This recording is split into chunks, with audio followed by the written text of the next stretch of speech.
This is Anne LePan of Shooting Star Astrology with the astrological forecast for today, Friday, January 3rd. Listening to what other people have to say is not what we'll be interested in doing today. Mercury is still in opposition to Jupiter, occupying our minds with our own fabulous ideas. There just won't be enough room to entertain everyone else's. Not only that, but the moon will be in Aquarius, which will give us innovative thoughts that we'll be free to act upon today. It will be a day that we should all enjoy whatever independence we have. We can better share our inspirations, notions, and theories tomorrow.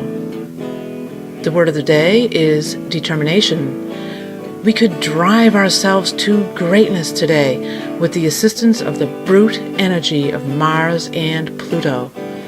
The color of the day is asphalt. It's dusky black. Wearing something of the hard color of asphalt today will make us feel confident and resolute. Tomorrow's color will be Yale blue. Explore ShootingStarAstrology.com and get a tarot reading if you have something in your life into which you might like insight. This is Anne LePan reminding you that astrology offers guidance, but only you make your own choices. Enjoy the day.